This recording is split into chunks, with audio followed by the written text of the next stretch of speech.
다 같이 성경을 들고 일어서시기 바랍니다. 봉독해 드릴 하나님의 말씀은 우리 마태복음 19장 28절 한 절 말씀만 제가 봉독해 드리겠습니다. 이것은 하나님의 말씀입니다.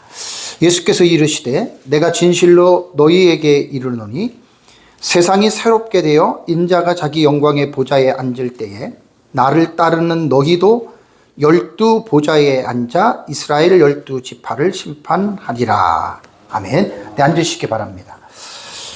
이제 이번 달에는 제가 신약 성경에 나타난 천년왕국에 대한 본문을 가지고 여러분들에게 조금 자세하게는 못하고 이제 윤곽적인 것만 제가 여러분들에게 말씀을 드립니다. 어차피 제 강의는 이제 천년왕국이라고 하는 책을 제가 쓰게 되면 다 그 내용들이거든요. 그때 가면 자세하게 제가 이제 본문을 이제 주의하고 천년왕국에 대한 내용들을 담을 겁니다. 8년 전쯤에 제가 그 창세기를 중심으로 에덴 동산에 대한 부분을 제가 강의했죠. 그죠? 그 내용 되게 중요한 내용이에요.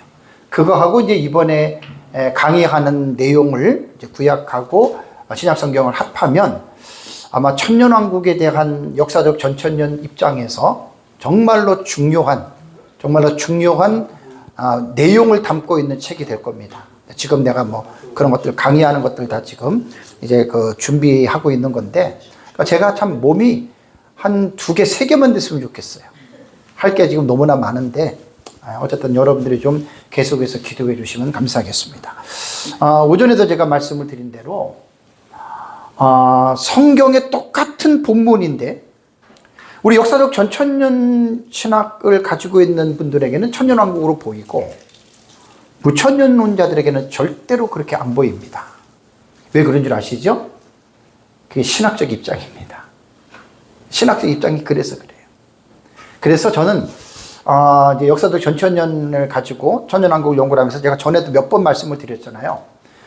우리 역사적 전천년주의자들은 구약과 신약 성경에 나타난 천년왕국을 볼 수 있는 복을 받은 자들이에요. 저는 그렇게 표현을 했어요. 왜냐하면 우리는 신학을 역사적 전천년의 신학적 입장을 따르기 때문에 그게 보이는 거고 무천년은 신학적 입장에서 그거를 보지 못하도록 딱 신학적 입장에서 고정을 해놨어요. 절대로 그들은 그렇게 못 봐요. 그러니까 제가 말씀드리는 것은 이것을 가지고 서로 다투거나 싸우지 말자라는 거예요. 오전에 제가 무천년의 해석법, 점진적 평행법, 이제 윌리엄 핸드릭슨이 그렇게 이제 요한계시록의 단락의 구조법, 이건 단락의 구조법이에요. 그렇게 딱 설정을 해놓으니까 그 밑에 있는 후배의 유능한 세계적인 신학자들이 다 그렇게 따라가잖아요. 그렇게 되는 거예요. 전천년은 전천년 나름대로. 여러분들이 그것만 아시면 되고요. 자, 오늘 본문에서 우리가 관심을 가져야 될 부분이 어디냐면 내가 진실로 너희에게 이르노니 세상이 새롭게 되어 말했죠. 그죠? 세상이 어떻게요? 새롭게 되어 뭘 말하는 건가? 세상이 새롭게 된다는 말. 네. 이 부분을 우리가 어떻게 해석을 하느냐에 따라서 그 이하에 나오는 내용이 여러분 결정이 되는 겁니다. 이 부분에는 그 헬라어 보면은 이 단어가요. 팔링게네시아라고 하는 단어입니다. 이게 뭐냐면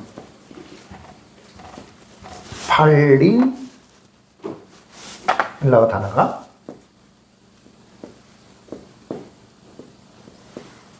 이게 팔링게네시아라고 하는 단어거든요.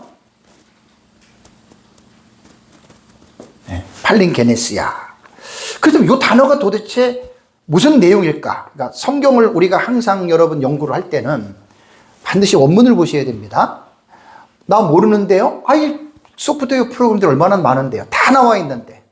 바이블 엑스 CD 제가 벌써 한 4, 5년 쓰는데 대단히 도움이 됩니다. 목사님들 제 말 듣고 사셔서 보시는 분들은 엄청나 공부하시는 거예요, 지금 그거. 그리고 안 보면 몰라요. 그럼 단어를 먼저 생각을 해요. 세상이 새롭게 되어라고 하는 팔링게네시아라고 하는 단어는 신약 성경에 딱 2번 나옵니다. 2번. 디도서에 한 번 나오는데 이 팔링게네시아라고 하는 단어를 중생으로 번역했어요. 거듭남. 그렇다면 본문에서는 중생으로 해석을 하지 아니하고 문맥을 따라서 세상이 새롭게 된다라고 하는 말인데, 영어로 말하면 이 단어는요, 리제네레이션이에요. 영어로 말하면. 그다음에 제네레이션. 재생이라는 말이잖아요. 그죠? 그럼 여러분, 이 단어, 우리가 성경을 항상 연구할 때 제가 주에 설교하시는 분들은 단어 하나를 깊이 들어가야 돼요. 단어 하나는 깊이 들어가면 문장에 단어가 7개, 8개, 10개 나올 수 있잖아요. 그죠? 그럼 그 단어 속에서도 분명히 주어가 있고 동사가 있고 목적어가 있고 보어가 있고 다 있잖아요. 그죠? 이번 주 제 설교를 들어보신 분 여러분 알 겁니다. 제가 AI를 통해서 중간태라든가 이러한 해석을 시도를 하니까 AI가 저한테 한 말이, 목사님은 문법을 신학적으로 목사님은 기능을 하게 하십니다. 깜짝 놀랐어요. 이 말이 되게 멋있는 말이에요. 내가 이번 설교에 내가 AI의 글을 내가 설교에 써놓고 내가 말씀을 드렸거든요. 여러분, 문법은 단순한 글을 해석하는 데 그치지 않습니다. 올바른 문법적인 해석은 그 자체가 신학적인 의미를 강하게 내세우는 거예요. 나는 AI의 그 평가를 듣고 내가 이제 이 용어를 쓰잖아요. 대단한 거예요. 그러니까 단순히 문법은 그냥 글을 해석하는 이런 수준으로 생각하지 마세요. 신학을 문법이 말을 하게 하는 거예요. 2번 사용이 된 거예요. 그래서 이 팔린게네시아라고 하는 단어는 2가지의 단어가 합성이 된 겁니다. 이게 뭐냐면, 어떻게 합성이 되냐면, 팔린이라고 하는 이 단어 플러스 그 다음에 게네시스입니다. 자, 팔린은 다시라는 말이에요. 리제너레이션을 했잖아요. 다시라는 말이에요. 그 다음에 게네시스는 뭐냐면은, 게네시스는 기원 혹은 출생이에요. 자, 팔린이라는 말이 없고 그냥 리라는 말이 없고 제네레이션 그러면은 새롭게 출발, 새로운 기원이 되는데, 앞에 리가 붙었잖아요. 다시가 붙었잖아요. 이 말은 뭐냐면, 없는 것에서 새로운 것을 창조하는 그게 아니고 있는 것에서. 이해가 되시죠? 단어를 이렇게 보셔야 돼요. 자, 그렇다면 천국은 있는 것에서 새롭게 만드는 게 아니에요. 근데 무천년은 이렇게 해석해요. 갱신설로 해석을 해요. 제가 다 강의 때 했잖아요. 우리 역사적 전천년은 천지의 갱신설이 아니고 소멸설, 멸절설로 보죠. 그러니까 우리 역사적 전천년 입장에서 천국은 재리라고 하는 말이 안 붙어요. 새롭게 창조하는 세상이거든요. 그 나라를 들어가는 거예요. 그 새로운 나라를. 그러면 무천년 입장에서는 갱신설로 보거든요.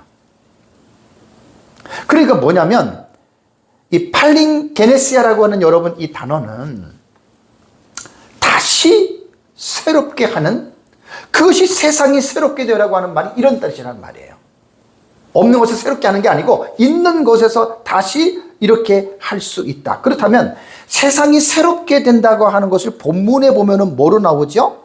본문에 보면은 세상이 새롭게 될 때 어떠한 일이 나타납니까? 인자가 자기 영광의 보좌에 앉는 그때가 세상이 새롭게 되는 날이라, 그 말이에요. 여러분, 이게 단어 하나 의미만 정확하게 알아도 문맥 자체가 쭉 여러분 연결이 되잖아요. 그러니까 자기 보좌에 앉을 때 그것으로 끝나는 게 아니라 또 하나 따라오는 게 뭐지요? 나를 따르는 너희도 12 보좌에 앉아 이스라엘 12지파를 심판할 것이다. 언제? 세상이 새롭게 되는 날에. 역사적 전천년주의자들은요, 새로운 시대를 어떻게 말을 하냐면 예수님 재림 이후에 이 땅에서 이루어지는 천년왕국으로 해석합니다. 이해가 되시죠? 근데 무천년은 이렇게 안 본다니까요, 이거를. 왜? 무천년의 신학 자체가 예수님 재림한 이후에 이 땅에는 천년왕국이 없다. 신학의 기준을 세워놨어요.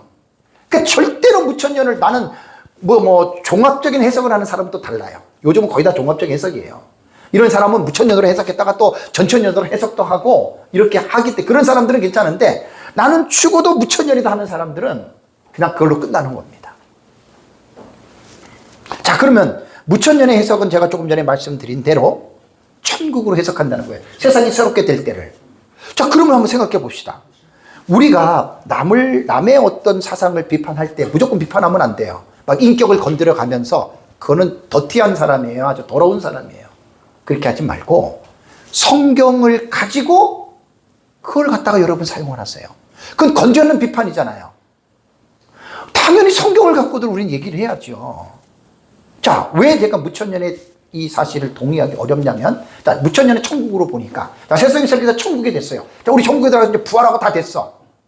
근데 그 천국의 상황에서 예수님 보지 않는 거는 이해가 돼. 근데 12제자들이 앉아가지고 그들이 천국에 있는 성도들을 심판한다? 말이 돼야 안 돼요. 이렇게 성경 해석하는 거예요. 주의 설교는요, 여러분, 몇 년, 3년, 5년 했다고 실력이 느는 게 아니에요. 최소가 10년. 그것도 적당히 하는 거 말고 집중하셔야 돼요. 원어 반드시 봐야 돼요. 네? 반드시 봐야 되고. 저는 하나님의 은혜로 20년이 넘었어요. 그러다 보니까 이제 이런 부분들이 이제 어떤 텍스트를 읽어도 이제 이해가 되고 기준이 되고 이제 제가 이제 설명을 할 수가 있는 거예요. 그러니까 우리가 무조건 나와 다르다고 비판하지 말고 성경적인 사실로 말을 하라는 말이에요. 예를 들자면 아까도 말씀드린 세대주의자가 7년 환란 전에 공중 재림이 있고 지상 재림이 있다. 자, 그렇다면 성경 어디에 공중 재림, 은밀한 재림이 어디 있느냐? 없잖아요. 그거는 뭐냐면 자기네들의 사상을 억지로 만들기 위해서 성경을 갖다가 더한 거예요. 심각합니다, 여러분. 그런 거는. 왜 종교개혁자들이 솔라 스크립트라, 오직 성경이라고 하는 이 말을 외친 줄 아세요? 기독교는 성경을 벗어나면 기독교 아니에요. 절대 여러분 기독교 아닙니다. 그러니까 성경에 우리 목숨을 걸어야 돼요. 우리 목사님들 설교할 때 성경을 설교하잖아요. 목숨 걸고 준비하시고 목숨 걸고 전하셔야 돼요. 적당히 하는 거 아니에요.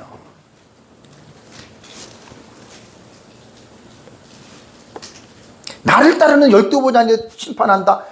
천국에서 무슨 12제자가 심판을 합니까?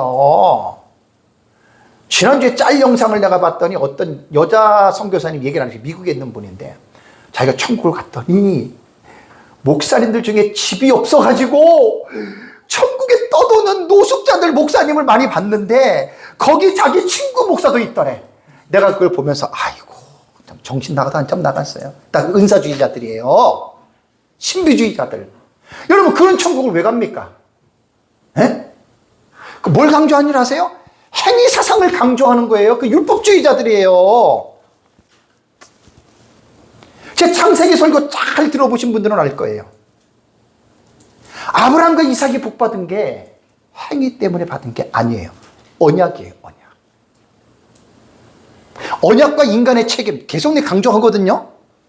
이게 정리가 안 돼 버리면 행위 사상이 공로주의로 성도들에게 가르쳐요. 그러니까 헌금 많이 하고 열심히 기도하고 열심히 봉사하고 주의 좀 잘 섬기면 여러분들 복 받는다. 웃긴 소리 하지 말라 그러세요.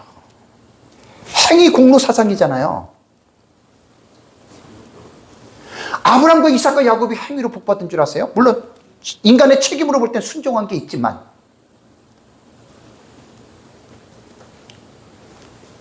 야곱이 형에서 속이고 거짓말 시키고 장자권 뺏고 그 도덕적인 의미로서 하나님이 야곱에게 복 주실 수 있습니까? 없잖아요. 사기꾼인데. 성경을 잘 읽어보셔야 돼요. 아이고 참. 그러니까 성경에 신학적인 깊이가 없이 목사님들이 설교를 하면 그러니까 자기가 아는 만큼 이상은 설교를 못하니까 이런 것들은 여러분들이 참 정말로 주의들을 하셔야 돼요. 설교를. 아전인수라는 말 알죠? 자기 논에 물을 대는 거야. 내 논이기 때문에 억지로 갖다가 물을 대. 성경 해석이 아전인수격인 해석이 너무 많아요. 다 자기가 알고 있는 틀에 맞춰서 틀린데도 어떻게 그렇게 하거든. 저도 그럴 수 있습니다. 여러분들도 그럴 수 있습니다. 부족하고 연약해서 우리는 충분히 그럴 수 있는 자들인데 이것이 한두 번이래야죠. 이거 10년, 20년, 30년 오래 가면 어떻게 되는 줄 아세요? 목사가 하나님의 말씀을 가지고 성도들에게 잘못 가르친 거예요. 그래서 선생된 자들에게 심판이 큰 거예요. 무조건 설교하고 사람만 많이 모았다고 목회를 잘한 게 아니라니까요. 이단과 사이비들이 수만 명, 수십만 명 모이는 교회에 있었잖아요. 성도들 무조건 많이 모였다고 성령의 역사다? 누가 그딴 얘기를 해요? 베레아 만민중앙교회 성령의 역사로 그렇게 10만 명, 20만 명 모였습니까? 아니죠. 한국에 몇만 명 모이는 대형 교회들 중에서 이단 시비나 잘못된 목회자가 얼마나 많은 줄 아세요? 나는 그런 걸 전공하는 사람이잖아요. 누구라고 말은 안 해요. 설교를 하여간 들어보면 안 되니까. 왜 이 본문을 택했고 왜 이 말을 하는지. 본문은 이렇게 말하는 게 아닌데 이렇게 가지고 와. 근데 성도들이요 놀랍게도요 아멘 아멘해요. 심각한 거예요. 심각한 거예요.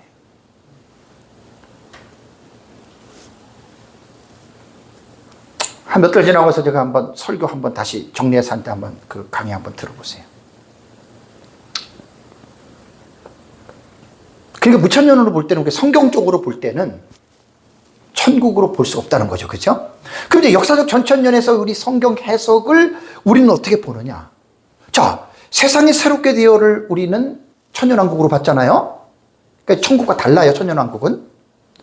조지 레드 박사가 거의 AI나 이렇게 여러분들이 보시면 미국의 유명한 역사적 전천년의 신학자들 중에서 제일 퍼스트로 꼽는 사람이 엘돈 조지 레드입니다. 엘돈 조지 레드가 미국에서 그만큼 역사적 전천년의 대학자로서 후배 신학자들에게 엄청난 영향을 끼친 사람이 조지 엘든 레드입니다. 레드 박사입니다. 주석 저한테 있어요. 잘 봐요, 제가. 근데 이제 수정돼야 될 것이 되게 많지. 왜냐하면 거기 폭이 넓기 때문에. 그러면 개혁 신학자들이 말한 대로 성경은 무엇으로 해석을 하라? 성경으로 해석해야죠. 세상이 새롭게 될 때 예수님이 보좌에 앉고 너희도 12 보좌에 앉아서 심판을 하는데, 그렇다면 그 내용이 성경 어디에 나옵니까? 탁 안 떠올라요? 전 시간에 봤잖아요.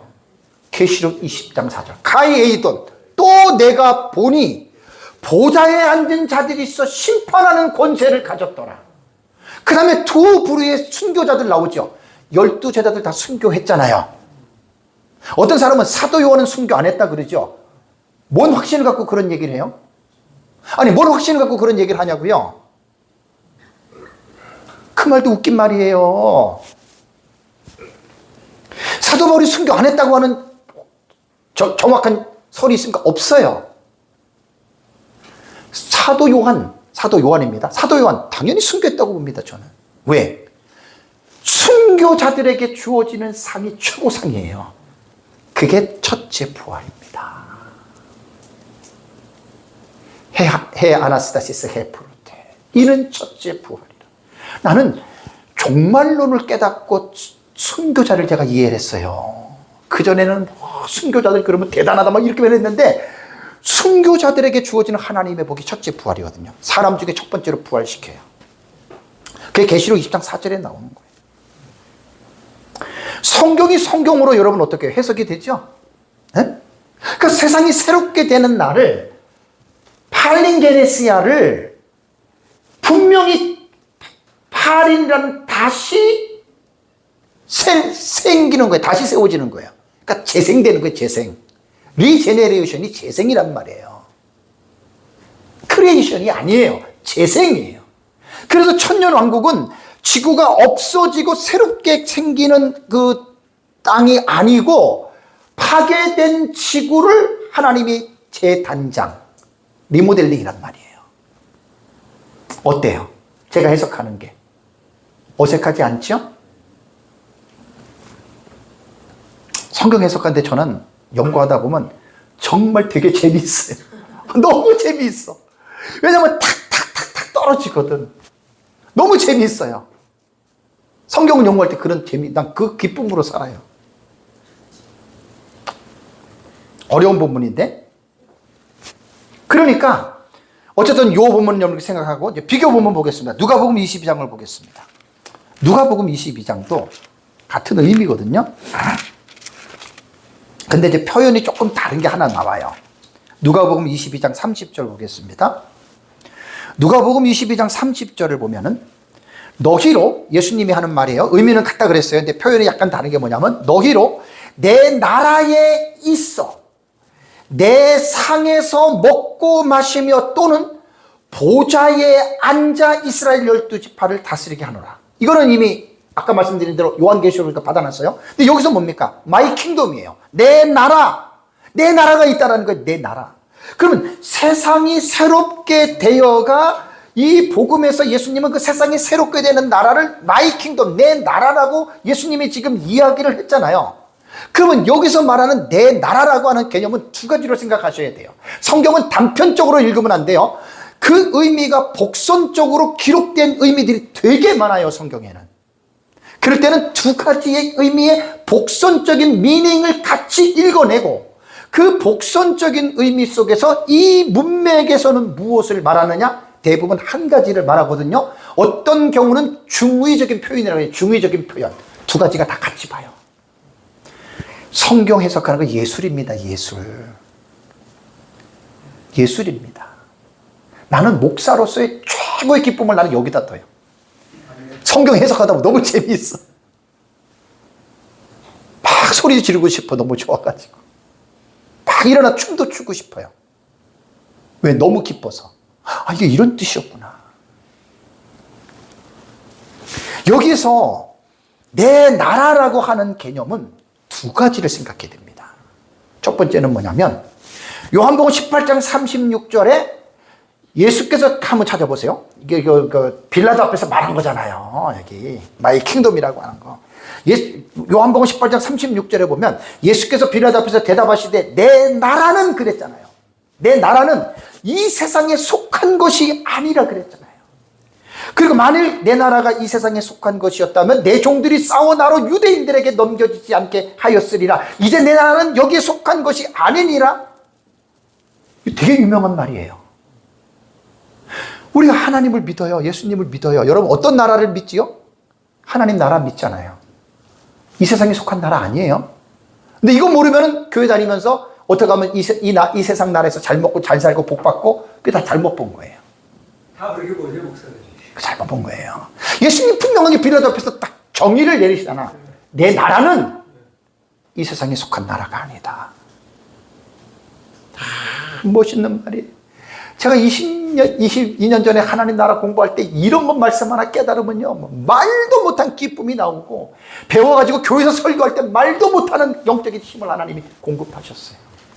하나님 나라 공부. 종말론도 다 연결시켜서 봐야 돼. 두 번째는 뭐냐? 그러면 예수님의 나라가 천국만 예수님의 나라냐? 아니지요.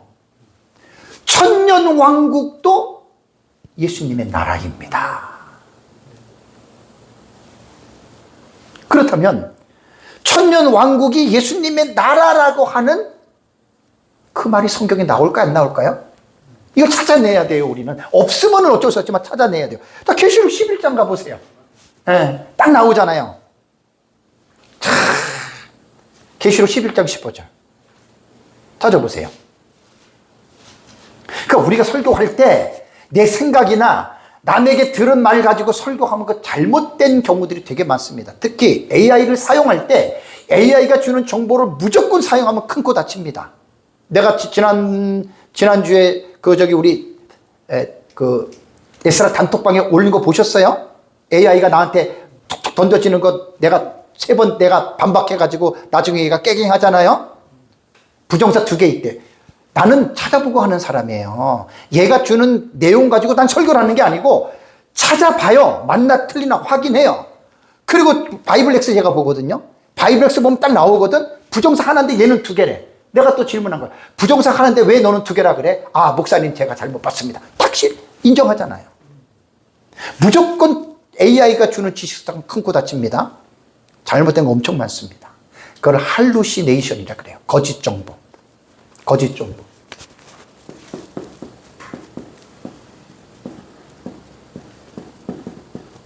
영어 발음은 되게 힘들어. 근데 한국어로 딱 정해놓고 할루시네이션이라고 해요. 이게 환각이라는 뜻이야, 환각.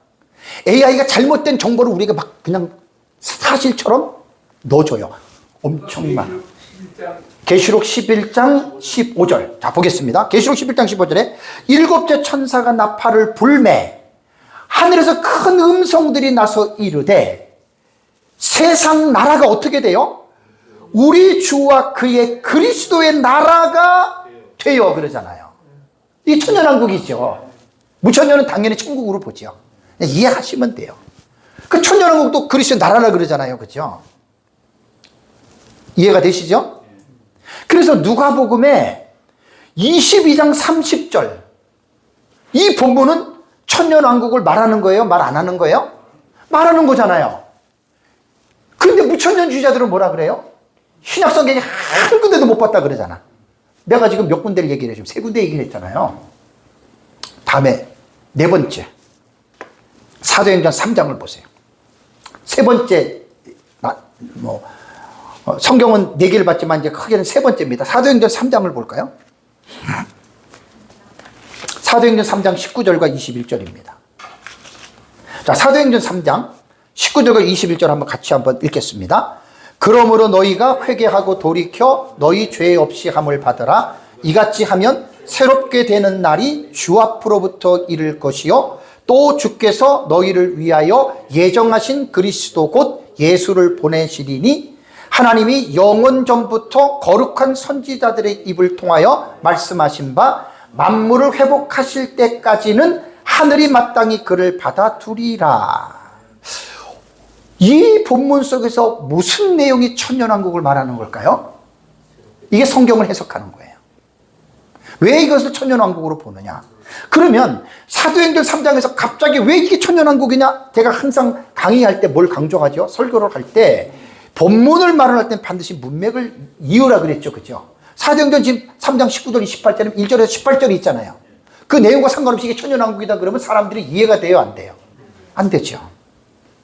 사도행전 3장은 베드로와 요한이 성전 미문에 앉아있는 안진뱅이를 예수 그리스도의 이름으로 고치는 내용이 나오죠. 그리고 베드로의 설교가 나옵니다.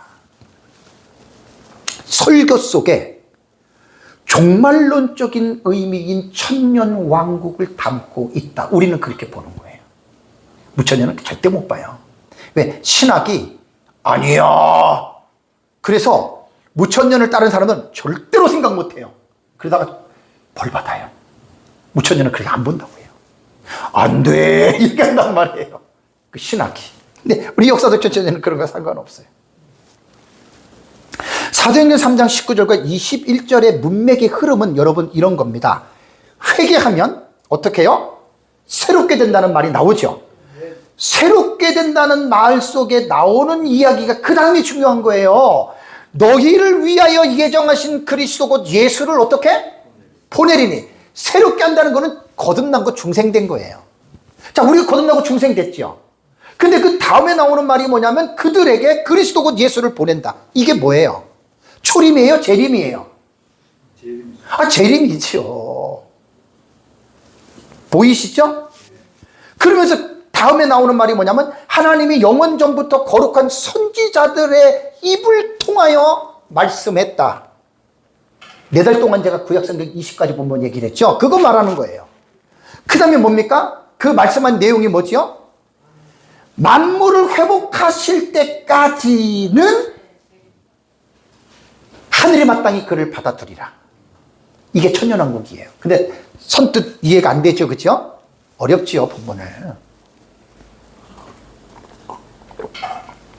성경을 깊이 연구 안 한 사람들은 전천주의자들 이거 천년왕국 못 봐요. 그걸 제가 설명해 드리는 거예요.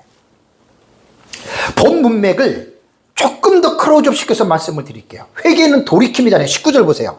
회개는 돌이킴이죠. 그럼 죄사함을 받잖아요. 그죠? 그럼 새롭게 되는 것이 도래한다 그랬잖아요. 그죠?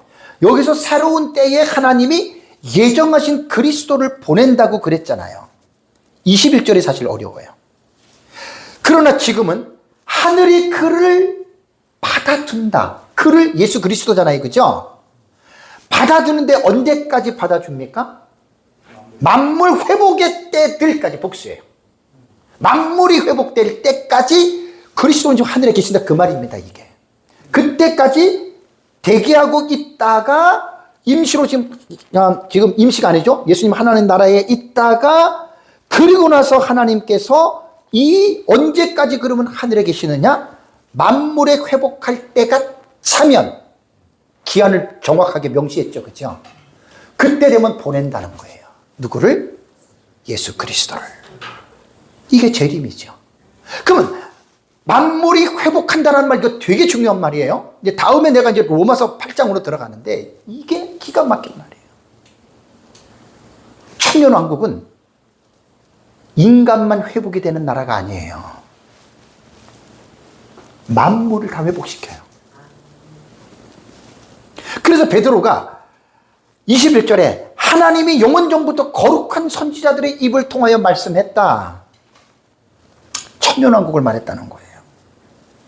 9월부터 12월까지 제가 20개가 넘는 본문을 가지고 9월, 10월, 11월, 12월 구약 성경의 선지자들이 예언한 천년왕국 공부한 거 기억나시죠? 이게 컨텐츠예요. 이게 우리의 힘이에요. 말씀을 모르고 목사님들 강단에서 무슨 힘이 나와요? 아니 말씀을 모르고 강단에서 소리만 빽빽 지른다고 힘인 줄 아세요? 쇼하지 마세요. 그건 쇼예요. 설교자가 말씀의 의미를 깊이 깨닫고 말씀의 의미를 제대로 전할 때 그게 능력입니다. 그때 성령이 나타나는 거예요. 프로 부흥사들처럼 강단에서 뛰고 전 온갖 그냥 난리를 치고 그게 마치 성령이 역사에서 하는 것처럼 쇼입니다. 잘 보셔야 돼요. 말씀이 올바르게 전파되지 않는 곳에 무슨 성령이 역사를 합니까? 칼빈은 성령론에서 성령은 반드시 하나님의 말씀과 함께 역사하신다. 하나님의 말씀이 역사 없는 곳에는 성령이 역사하지 않는다. 명심하시기 바랍니다. 신비주의자들이 이거 깨달으셔야 돼요. 집회하는데 말씀 없이 찬양하고 기도하고 성령이 어떻게 웃긴 거예요. 말씀의 권위가 사라지고 약화가 된 거예요. 찬양을 많이 하기보다는 설교를 많이 해야 돼. 깊이 있는 설교를. 그리고 깊이 있는 설교를 하고 성경을 풀어갈 때 그때 성령님이 역사를 하는 거예요. 여러분. 성령을 무슨 영으로 생각해가지고 그냥 무조건 내가 와가지고 이게 참 웃기고 있어요. 그거 아니에요. 성령은 말씀과 함께 역사한단 말입니다. 말씀이 없는 곳에 무슨 성령이 역사합니까? 인간의 감정 역사하고 귀신들이 역사하지요. 제가 신사도 안 해본 줄 아세요? 조금 해봤어요. 저도 20몇 년 전에 저도 기름 부음 해봤고 넘어지는 것도 해봤고 다 해봤어요. 제가 안수하면 우리 애들 같은 경우 천국을 보고 얘기를 해주고 속아 넘어가지 마세요. 상당히 악한 영들이 장난을 되게 많이 칩니다. 말씀에 딱 뿌리를 내리세요. 큰일 납니다. 그러니까 만물의 회복이라고 하는 것은 뭐냐면 로마서 8장 19절과 22절에 보면 피조물들이 함께 탄식하잖아요. 고통하잖아요. 하나님의 아들이 나타날 때를 기다리잖아요. 하나님이 그 만물을 회복시킨단 말이에요. 인간만 천년왕국에 들어가는 것이 아니라 만물도 하나님께서는 천년왕국에 들어가게 하신다. 회복시켜서. 그런데 로마서 8장에서 말씀드릴 텐데 여러분 제가 그 에덴 동산 할 때 말씀드렸잖아요. 땅이 아담이 범죄하고 나서 저주받죠. 땅은 무인격체예요. 만약에 인격이 있다고 생각한다면 땅이 아담에게 뭐라고 할 것 같아요? 야, 이 못된 뭐뭐야. 네 때문에 내가 지금 하나님이 창조할 때 가시덤불 나게 안 했거든요. 하나님이 창조할 때는 정말 평안과 모든 것들이 좋거든요. 네 때문에 내가 저주를 받았어. 이럴 거 아니에요. 그죠? 온갖 만물 피조물들이 인간의 죄 때문에 죽음을 맞이해야 됐고 고통을 당해야 됐고, 하나님이 창조할 때는 약육강식이 아니에요. 맹금류, 맹수가 없었어요. 전부 다 초식 동물이에요. 사자도 풀을 먹고. 그래서 참 에덴 동산을 잘 공부를 하셔야 된다니까. 다 제가 강의했던 거예요. 그 지식이 있으니까 내가 이걸 깔고 여러분들에게 말씀을 드리는 거예요. 그 피조물들이 얼마나 괴롭겠어요. 쥐들이 잘못해서 당하는 거라면 괜찮은데 피조물 다 합니다. 인간의 죄 때문에. 하나님은 공의로우신 분이잖아요. 인간만 회복시키는 게 아니라 만물도 하나님 회복시킵니다. 그러니까 성경 모르는 사람들 그게 어디냐뇨. 좀 이따 할게요. 로마서 8장. 요거 끝나고 할게요. 정말 역사적 전천년의 종말론이 나는 가장 자연스럽고 성경적으로 설득할 수 있는, 저는 종말론 사상으로 봐요. 연구를 하면 할수록 제가 점점 느껴지는 거예요. 목사님들이 종말론을 이제 조금 공부하시다 보면 이제 대부분 거기서 뭐 멈추고 그냥 넓이도 못 들어가고 깊이도 못 들어가고 밤낮 그것만 가지고 다람쥐 쳇바퀴 돌듯이 도는 거 뭐 너무 안타까워. 제가 볼 때는 너무 안타까워요. 성경을 전체로 꿰뚫으셔야 돼요. 전체를 보셔야 돼요. 여러분, 그게 능력입니다. 여러분, 그게 힘입니다. 자, 다음에 이제 사도행전 1장을 보세요. 사도행전 1장에 지금 천년왕국 본문 지금, 네, 사도행전 1장 6절과 7절 보겠습니다. 시작. 그들이 모였을 때에 예수께 여쭈어 이르되 주께서 이스라엘 나라를 회복하심이 이때니까 하니 이르시되 때와 시기는 아버지께서 자기의 고난에 두셨으니 너희가 알 바 아니요. 요 주께서 이스라엘 나라를 회복하심이 이때니까 이렇게 얘기를 했잖아요. 그죠? 그럼 여기서 제자들이 질문했던 이스라엘 나라의 회복이 어떤 의도를 가지고 질문했을까요? 무천년도, 저도 전에까지만 해도 이 부분은 이스라엘 백성들이, 유대인들이 정치적인 메시아로 생각을 하고 로마의 압제로부터 자기들을 회복시켜 줄 거를 거의 100% 이렇게 설교를 했죠. 역사적 전천년은 결이 달라요. 이스라엘 나라를 회복한다라고 하는 말은 우리가 구약 성경의 천년 왕국을 메시아 왕국이라고 그랬죠. 그죠? 메시아 왕국. 제가 작년 6월 달에 천년왕국 딱 설교할 때, 강의할 때 메시아 왕국을 먼저 다뤘어요. 그 기억하셔야 돼요. 구약 성경에 기록된 이스라엘 백성들이 메시아가 오셔서 이 세상을 통치하실 것이라고 하는 것을 구약 시대의 그 선지자들이 외쳤고 이스라엘 백성은 그걸 믿었어요. 근데 무천년은 메시아 왕국을 어떻게 매도하는 줄 아세요? 유대인들이 바라보았던 허황된 메시아 왕국. 그래가지고 무천년은 햄머로 박살을 딱 내리칩니다. 역사적 전천년주의자들은 거기서 참으면 바보가 돼요. 저처럼 소리를 지르세요. 그런 얘기 하지 말아라.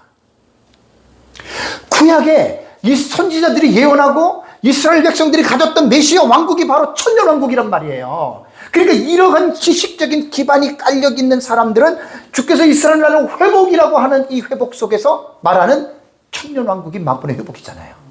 이렇게 보는 거예요. 자, 보세요.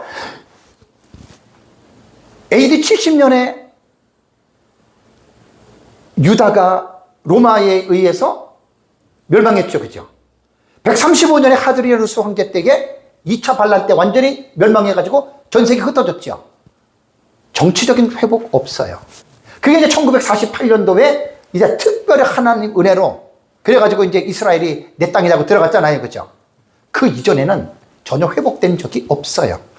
그래서 이 본문에서는 이스라엘 나라를 회복하심이 조지 레드가 이 주장을 하더라고요. 대단한 학자인데 역사적 전천년의 대스승 같은 분인데요. 그래서 이 본문은 제가 따로 그냥 떼놓은 거예요. 이것도 따로 떼놓은 거예요. 앞으로 제가 연구를 해서. 왜냐하면 성경 해석이 자칫 잘못하면 아전인수격이 돼요. 경강부회가 되는 거예요. 경강부회. 이건 피차에 조심해야 돼요. 없는 거 갖다가 자꾸만 끌어당겨가지고 이렇게 막 합리화하는 거는, 그거는 그런 해석하면 안 됩니다. 피차에 조심해야 됩니다. 그래서 이런 부분에 대해서는 목사님들이 분명하게 이 부분들을 이해를 하셔야 돼요. 자, 그러면 여기서 제가 34분 시간이 더 있네요. 로마서를 8장을 보겠습니다. 자, 로마서 8장. 너무 또 빨리 가다 보면 내가 막 성경이. 자, 로마서 8장 18절 보겠습니다. 로마서 8장 18절과 23절을 우리 한번 같이 한번 읽을까요? 로마서 8장 18절과 23절. 생각하건대 현재의 고난은 장차 우리에게 나타날 영광과 비교할 수 없도다.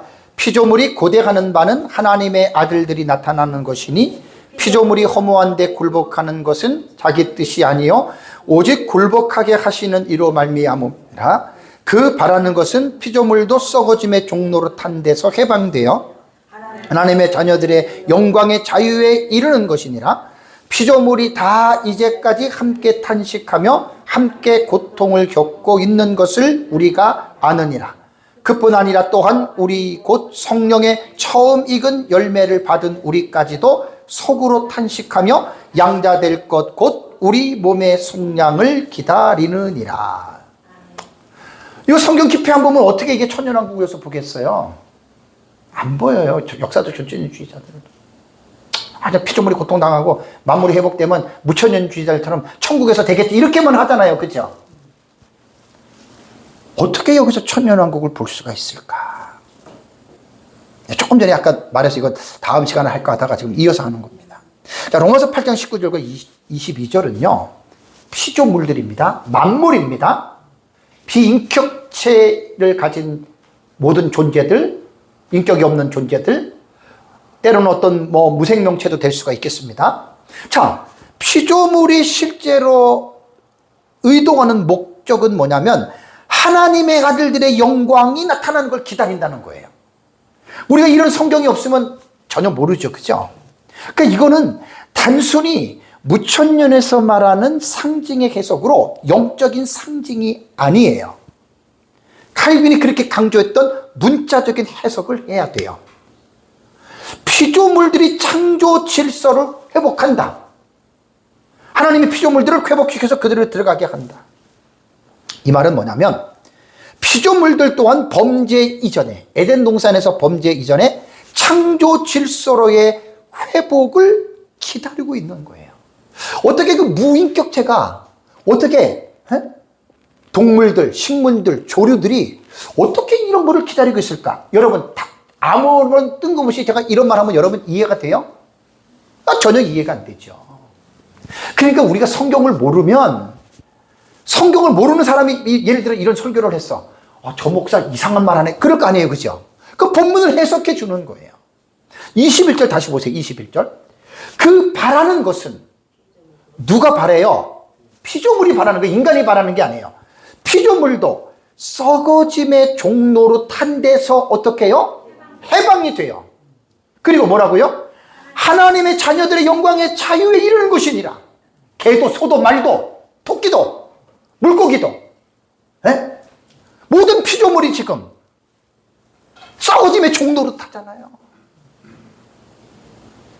제가 여기 강의할 때도 몇 번 얘기를 했어요. 돼지하고 소가 목사님 나를 제발 잡아다가 먹으세요. 왜? 동물들은 인간에게 에너지를 주기 위해서 기르다가 먹잖아요. 그죠? 근데 여러분 그게 오해는 하지 마세요. 불신자들에게 갔어. 그거 먹고 15도 가지고 막 죄 짓는데 사용해. 조금 극단적인 예를 든 거예요. 그러니까 우리가 피조물을 볼 때 단순히 민물로 보지 말라는 거예요. 왜? 성경이 있잖아요. 그러니까 이 본문을 해석하다 보면 이게 아니구나라는 생각이 드는 거예요. 피조물들도요 썩어짐의 종로로 타면서 해방되고 싶어 해요. 이거 되게 깊은 말이에요. 사실 엄청난 내용입니다. 그러면서 피조물들이 어떤 거를 원해요? 하나님의 자녀들의 영광의 자유에 이르는 것이다. 이거 성경 모르는 사람들은 이해 못하죠? 지금 피조물들이 종로를 타고 있어요. 고통 속에 있다고요. 피조물들이 고통 중에 있고 탄식해요. 인간이 가가지고 그냥 자기 배 채우려고 막 잡아가지고 죽이고 그냥 새끼고 뭐고 아리고 뭐고 그냥 피 좋다고 해가지고 그냥 목 잘라가지고 피 마시고. 여러분 그 생각해 보십시오. 피조물들이 그러한 불합리한 것을 당할 때 피조물들이 좋다 그러겠어요? 아마 인간처럼 말이 있다면 야 이놈아 이 나쁜 놈아 그랬을 거 아니에요. 그죠? 너 양심도 없냐? 어? 너 그렇게 네 새끼를 너도 그렇게 잡아먹냐? 피조물이 말하면 그런 말 할 거 아니에요. 그죠? 근데 말은 안 하잖아요. 본문을 확산해서 해석하면 이러한 인사이트가 와요. 아주 오래전에 예수 믿고 나 이거 읽을 때 이해가 안 됐거든요. 무슨 피조물이, 뭔 피조물이 고대하고 뭐 피조물이 막 굴복하고 뭐 종노릇하면서 해방되기를 원하잖아요. 해방. 원래 에덴 동산에서는요, 아담이 배고프다고 토끼 잡아먹고 소 잡아먹지 않았어요. 아시죠? 원래 에덴 동산에서는요, 사자가 배고프다고 노루를 잡아먹지 않았어요. 사자도 풀을 먹었어요. 풀을. 이사야에서 나오잖아요. 이사야에서 나오잖아요. 그게 범죄 이전의 에덴 동산이라고요.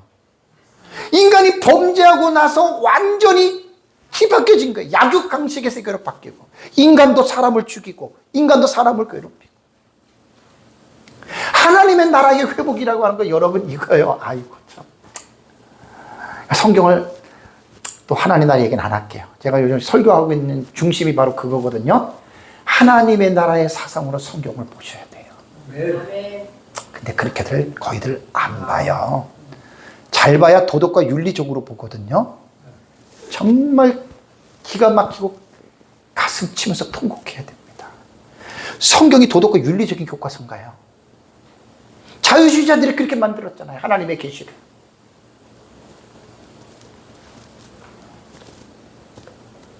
피조물들이 썩어짐의 종로탄에서 해방이 되고 하나님의 나라의 영광의 자유에 이르기를 지금도 갈망하고 있다. 우리가 피조 세계를 볼 때 이런 말씀 없으면 저도 못 봐요. 근데 이런 말씀이 생각나면 그렇게 보잖아요. 그죠?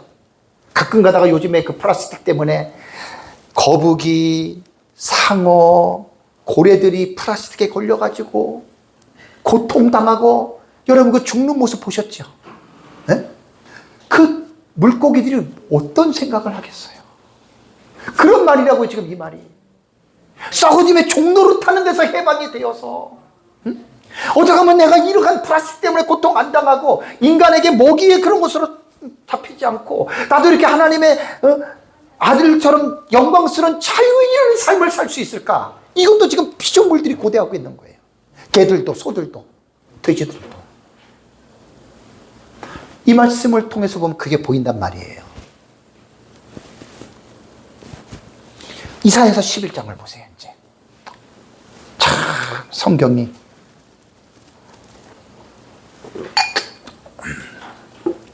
지난달에 공부했던 거죠. 구약 성경 텍스트에서. 자, 이사야서 11장 6절과 9절을 볼까요? 그때는 천년왕국 때입니다. 무천년은 당연히 천국으로 봐요. 그때에 어떻게 묘사했죠? 이리가 어린 양과 함께 살며. 자, 이 세상 같으면은 이리와 어린 양이 함께 살면 어떻게 돼요? 밤낮 어린 양은 이리의 먹잇감이 되잖아요. 그죠? 이리는 신나지만 어린 양은 두려워서 재미가 없을 거예요. 그 다음에 뭐라고 했습니까? 표범이 어린 염소와 함께 누우며 송아지와 어린 사자와 살찐 짐승이 함께 있어 어린아이에게 끌리며 암소와 곰이 함께 먹으며 그것들의 새끼가 함께 엎드리며 사자가 어떻게 해요? 소처럼 풀을 먹을 것이며. 에덴 동산에서 범죄하기 이전에 동물도 전부 다 초식동물입니다. 인간도 육식 안 했습니다. 범죄 이전에는. 그게 에덴 동산이었다고요. 범죄하고 나서 이것이 사회가 모든 것들이 죄의 영향력 때문에 그렇게 바뀐 겁니다. 그 다음에 또 보세요. 8절에 젖먹는 아이가 독사의 구멍에 장난하며 젖된 어린아이가 독사의 글에 손을 넣을 것이니. 이 세상에서 독사의 글에 손을 넣으면 어떻게 돼요? 몇 초 만에 죽지요, 독이 퍼져서. 근데 여기 보면 9절에 보십시오. 내 거룩한 산 모든 곳에서 해됨도 없고 상함도 없을 것이니 이는 물이 바다를 덮음같이 여호와를 아는 지식이 세상에 충만할 것임이니라. 무천년은 당연히 천국이라고 해석하죠. 천국이라고. 우리는 아니죠? 이게 바로 천년왕국입니다. 그럼 아까 로마서 8장과 한번 연결시켜 볼까요? 이게 피조물들이 이거를 지금 기대했던 거예요. 사도 바울의 눈에는 피조물들이 인간의 죄 때문에 고통을 당하고 피조물들이 그 온갖 그런 그 두려움 가운데 살다가 그들도 인격은 없지만 본성이라는 게 있잖아요. 피조물들이 이거를 지금 바라는 거예요. 그걸 하나님이 이사야 선지자를 통해서 예언적인 계시로 천년왕국이 이러한 곳이라고 하는 사실을 지금 이사야서 11장에 이 내용을 지금 기록하게 했다라는 말입니다, 여러분. 이게 하나님이 선지자들을 통해서 이미 구약시대에 메시아 왕국인 천년왕국이 이런 나라라고 하는 사실을 지금 어떻게 이미 구약성경에 기록해 놓은 거예요. 그래서 사도 바울이 이러한 지식을 가지고 로마서 8장에서는 여러분 천년왕국이요, 단순히 우리가 뭐 전천년주의자들이 예수님 재림하면 천년왕국이 있다 그래서 그냥 예수님 재림하면 천년왕국이 있습니다 이런 말 하라고 한 게 아니에요. 지난 9월, 10월, 11월, 12월, 지금 1월 다음 달까지 구약과 신약 전체를 통해서 천년왕국을 여러분들이 성도들에게 풀어서 가르쳐야 돼요. 그럼 성도들이 천년왕국의 설교를 들으면 어떤 마음이 생기는 줄 아세요? 어머, 나 천년왕국에 가고 싶어요. 그런데 천년왕국도 말해주지 않고 천년왕국이 있어. 그런데 그런 천년왕국 가고 싶으세요? 거짓말이에요. 누구 잘못이에요? 목회자의 잘못이지요. 그리고 밤낮 천년왕국이 있다, 천년왕국이 있다 토픽만 얘기를 해. 맨날 그런 것만 얘기를 해. 그러니 성도들이 목사한테 천년왕국 있다고 들었는데 천년왕국 또 얘기를 안 해. 여러분 수박 정말 맛있어요. 수박 사가지고요 자르면 새빨개 씨도 있고요 한번 먹어보세요. 얼마나 달달한 줄 아세요? 수박도 안 주고 맨날 수박만 얘기 똑같은 거예요. 목사님들이 맨날 예수 믿으면 천국 간다 얘기를 해. 아니 천국이 어떤 곳인지 성경을 통해서 밝혀주지도 않고 그리고 밤낮 얘기하는 건 땅의 것만 얘기를 하네.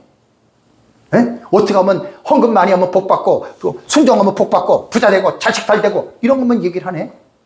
그게 하나님 나라 설교예요? 하나님의 나라가 없는 설교예요. 그런 게 제가 그걸 주제를 갖고 지금 설교를 나가는 거예요. 성경 전체를. 근데 정말 가슴 아픈 게 목사님들이 인식이 너무나 없어요.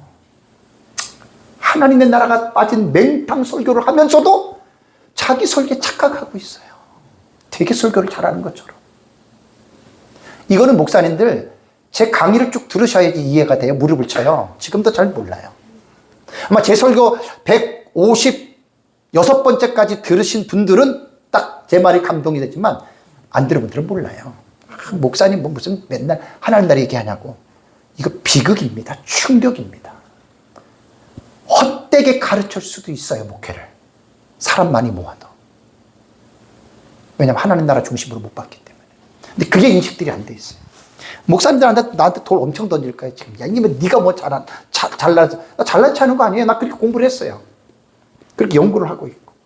이사야 35장을 보세요. 목사님 이제 목회 딱 은퇴할 때 그때 깨달아요. 아이고 내가 참 다 그런 것 같아요. 일찍 깨달으면 얼마나 좋겠어요. 이사야 35장 1절에서 10절 보십시오. 자, 이 본문도 제가 다 강의했었던 거예요. 자, 그대로 지금 아까 그 로마서 8장의 말씀과 그대로 연결이 되잖아요. 그렇죠? 그러니까 이런 말씀들이 성경이 성경을 해석해 주는 거예요. 자, 이사야 35장 1절 보십시오.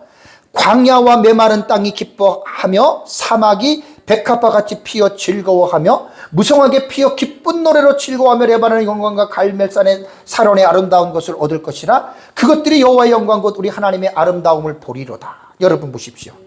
메마른 땅. 하나님이 천지를 창조할 때 사막을 만드셨어요?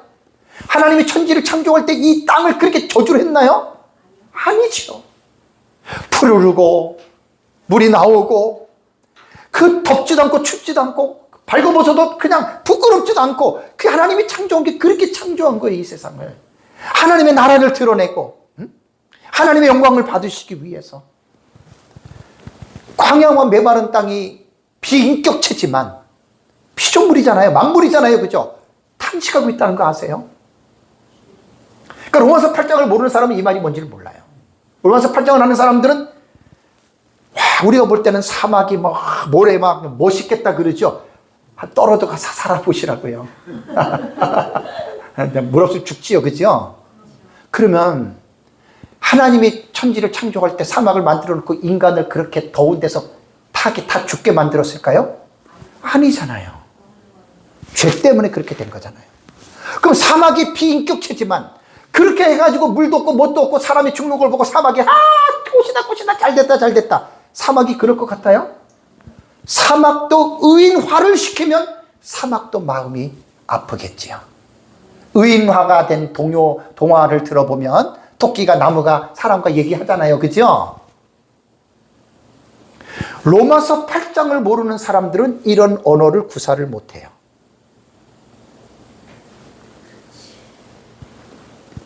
백합화같이 피어칠 사막이 마른 땅이 거기에 물이 들어가고 흙이 들어가고 그래서 거기에서 식물이 자란다는 이야기예요. 3절 너희는 약한 손을 강하게 하며 떨리는 무릎을 굳게 하며 4절에 겁내는 자들에게 이르기를 굳세라. 두려워하지 말라. 보라 너희 하나님이 오사 보복하시며 갚아주실 것이라. 하나님이 오사 너희를 구하시리라 하라.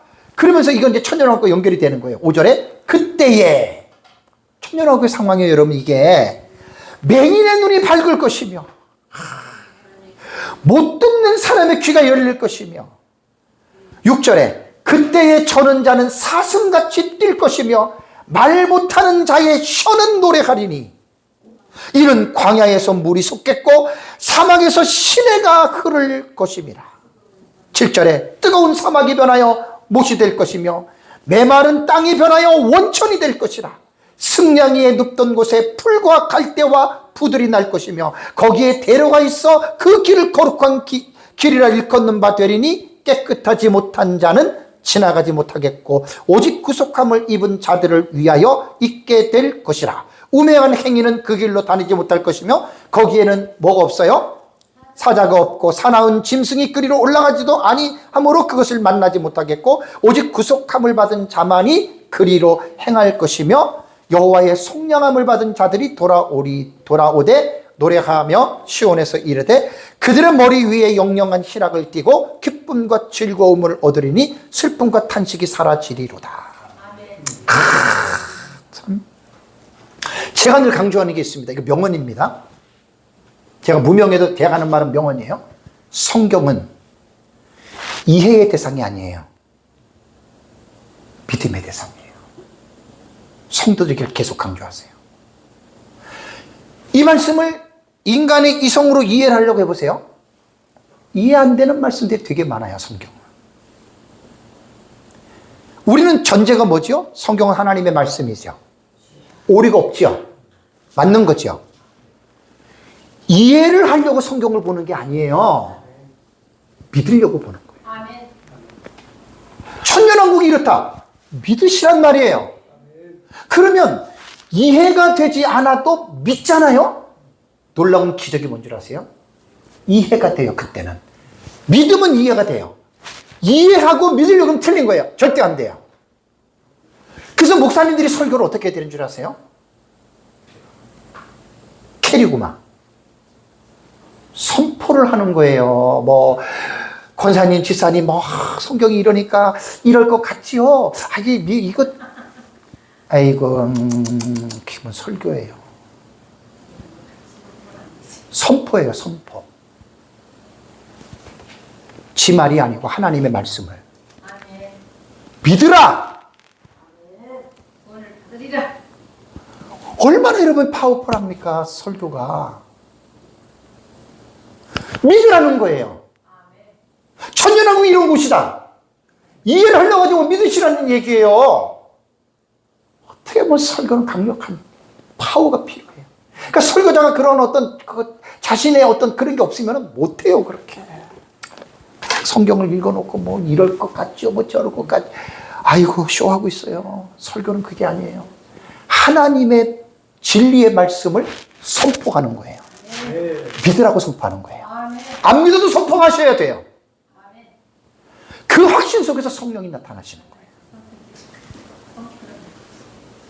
그래서 다시 말씀을 드리면 나는 늘 이런 말을 합니다. 성경은 이해의 대상이 아닙니다. 믿음의 대상입니다. 성경이 하나님 말씀이니까. 이사야 65장을 가보세요. 이사야 65장 25절. 자, 65장 25절도 다 공부를 한 거예요.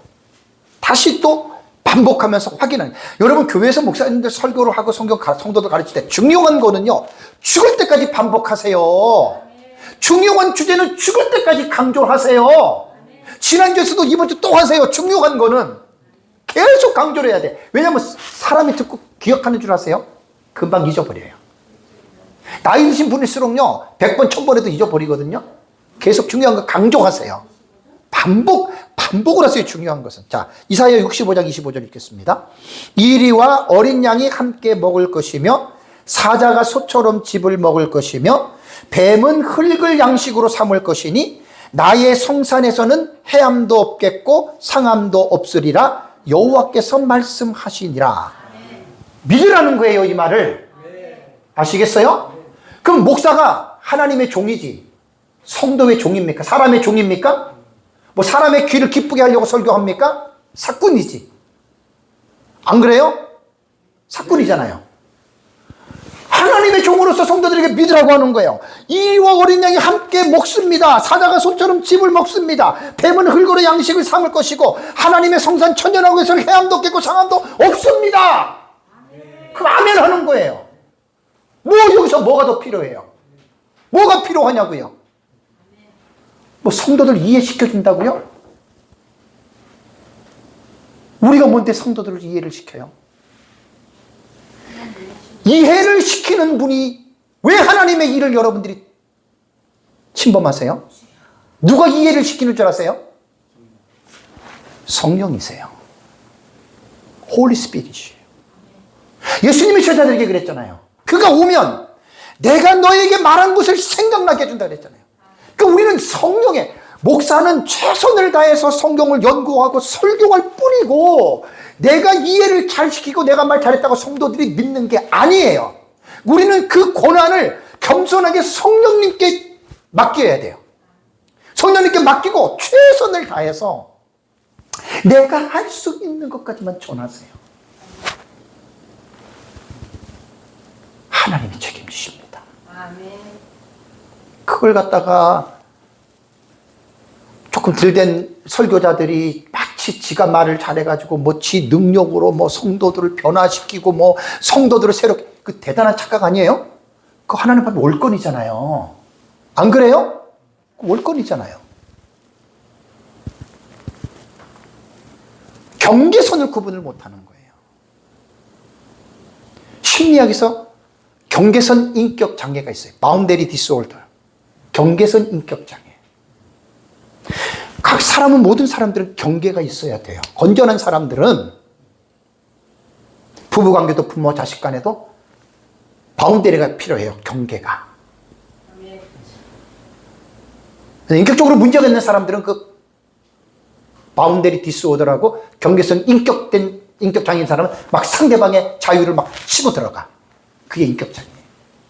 여러분, 우리 사역에서도 내가 말 잘하고 내가 잘 가르쳤다고 성도들이 깨닫는다, 그 착각하지 마세요. 때로는 내가 좀 부족하게 가르쳤어도 성령이 역사하면 성령이 그 성도들에게 깨닫게 하십니다. 우리 사역은 이렇게 하나님을 늘 의지하시란 말이에요. 내가 뭘 잘해가지고 깨닫는 게 아니에요. 최선을 다해서 나는 설교 준비하고 강의 준비해서 그냥 하는 거예요. 그러면 성령이 역사하는 거예요. 무천년주의자들은 당연히 지상의 천년왕국 아니라 그래요. 천국이라 그래요. 역사적 전천에는 더 이상 내가 설명할 게 없어요. 이사야서 11장하고 35장하고 65장의 이 말은 천년왕국을 말하는 거예요. 여기서 로마서 8장과 연결시키면 피조물들이 그렇게 고통하면서 탄식하는 그들이 원했던 것이 이걸 원했던 거거든요. 이사야는 이미 이사야서 3군데서 지금 이거를 피조물들의 회복을 예언했잖아요. 그죠? 그러니까 우리가 천년왕국은 저는 역사적 전천에서 제가 성경을 연구하면서 정말 합당하게 합리적으로 생각하는 게 뭐냐면 하나님은 인간만 회복시키는 게 아니에요. 인간의 죄 때문에 그 저주를 받았던 모든 피조 세계를 하나님이 회복시킨다. 그게 여러분 바로 천년왕국입니다. 그래서 우리가 천년왕국을 성경을 통해서 구약의 본문하고 신약의 본문하고 여러분들이 잘 연구해서 성도들에게 천년왕국에 대한 이 정말 기쁨의 소망을 잘 또 가르치는 또 이러한 사역을 하시기를 주님의 이름으로 축복합니다. 다 같이 함께 기도하겠습니다.